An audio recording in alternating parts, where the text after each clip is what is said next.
The HyperX Pulsefire Haste burst onto the scene in 2020. Almost 3 years later, the updated Haste 2 wired and wireless promised to be even better than the original. He's Eric, and I'm Devin, and today we'll be going in depth about the shape, specs, and other features of these mice to see if one of them is right for you. And stick around to see where they end up on our tier list. For reference, in this section, my hands are about 18 by 10 centimeters, while Eric's are around 18.5 by 10 centimeters. The Pulsefire Haste 2 keeps mostly the same shape as the original Haste, which is most notable for its very flat sides, wide grip width, and inoffensive centralized hump. A fairly important difference between the old and the new Haste is that the comfort grooves on the Haste 2 are a bit wider and guide your fingers a little bit closer to the scroll wheel. Despite this change, the Haste 2 still remains a very safe shape. Its flat sides allow for a lot of freedom in where you place your fingers on the sides of the mouse, and the hump is low enough to allow for good vertical adjustments in hand.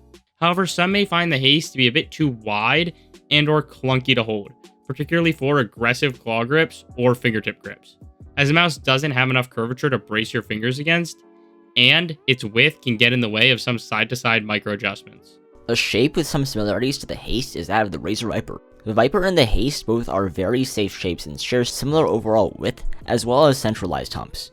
But despite the similarities, the mice have some very significant differences. Most notably, the wide back flare combined with the narrow grip width on the Viper creates a spot for the pinky and thumb to brace against in an aggressive claw grip and allows for better inner hand control. However, the flat sides on the Haste give more freedom to place your fingers wherever you want. The Viper has a hump which rises at a steeper angle towards the back. This difference in hump design results in the Haste filling out and supporting more of the palm than the Viper in a claw grip. To generalize, I'd say the Haste tends to be better for relaxed grips and the Viper tends to be better for more aggressive grips. The shape that most resembles the Haste is actually the Vaxi XE. The two mice share nearly identical side and bottom profiles, but there are some very subtle yet noticeable differences between them. The XE has a bulkier and more rectangular hump, which leads to greater palm contact and pushes the hand further back, causing the XE to feel longer than the Haste. The hump on the XE leads to far greater stability but less inner hand maneuverability when compared to the Haste. The XE has some more noticeable front flaring and sharper back flaring to offer greater finger support for both relaxed claw grippers and aggressive claw grippers. The XE also features slight divots where the back of the mouse transitions to the sides, which gives the ring and pinky a place to sit comfortably when flat against the mouse. Let us know in the comments if you'd like us to do more comparisons to different shapes, and we may just make some shorts going over them. And while you're there, consider giving us a like and subscribing, as that would help us out a lot. Altogether, the Haste has a safe though unspecialized shape. The grips that I would most recommend the Haste 2 for are any kind of fingertip grip for large hands, relaxed fingertip grip for medium-sized hands, relaxed claw grip for all hand sizes, knuckle claw grip for medium to large hands, and aggressive claw grip for large hands. The build quality on the Haste 2 is top tier, having literally zero flex anywhere but the bottom plate.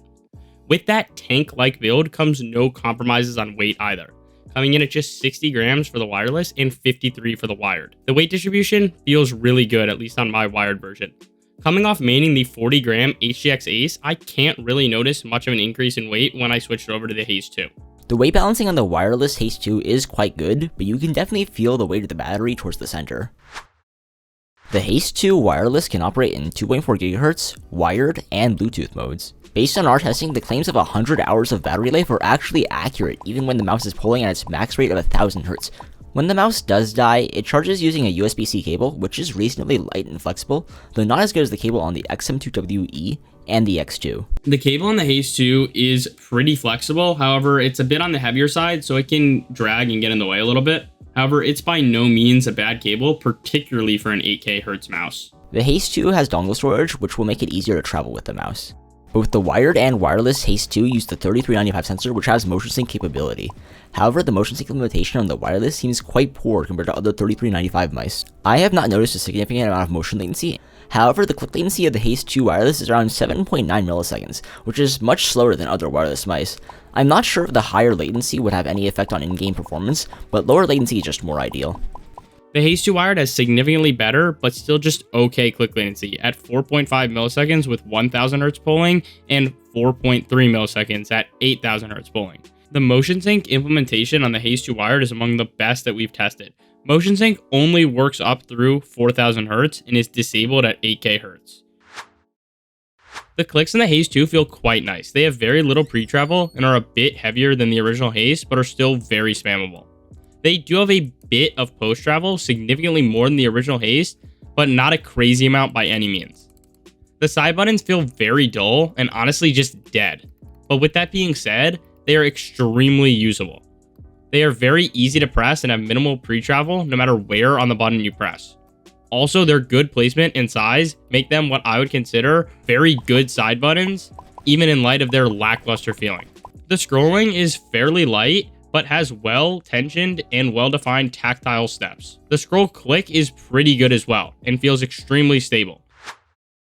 The Haste 2 has a very soft texture matte coating, somewhat reminiscent of that of Razer mice, but with even finer texture. This coating is moderately grippy and can help with maintaining a consistent grip. It's not as grippy as rubberized coatings such as those on Zowie and Endgame hero mice, but it remains cleaner after use. The Haste 2 also comes with some decent grip tape, though not as good as the grip tape on the original Haste. The skates on the Haste 2 are fairly small, but are also fairly thick and have very well-rounded edges. As a result, the mouse has a fairly smooth and fast glide. There is also an extra set included in the box, which is always appreciated. You don't need to replace these with aftermarket skates, but personally I do prefer larger and more controlled glides. If you're a Minecraft player looking to get high CPS, the Haste 2 gets around the same CPS as the original Haste. With its non-adjustable but still fairly low def or debounce, the mouse can get 20 CPS butterfly fairly easily, can short drag pretty well, and can somewhat long drag as long as you don't drag too quickly. The increase in post travel over the Haste 1 makes it a little bit harder for me to jitter, but it still feels pretty fine. Both the wired and wireless Pulsefire Haste 2 have a solid shape, great build quality, and fantastic overall features, but are held back by a few things such as their poor side button feel, mediocre wireless performance, and the fact that having a wired can be a big deal breaker in 2023. As a result, the Haste 2 wired and the Haste 2 wireless both end up in A tier on our tier list. In terms of value, if you don't mind having a cable, the Haste 2 wired is among the best mice you can get for $60 and is a noticeable upgrade over the original Haste wired.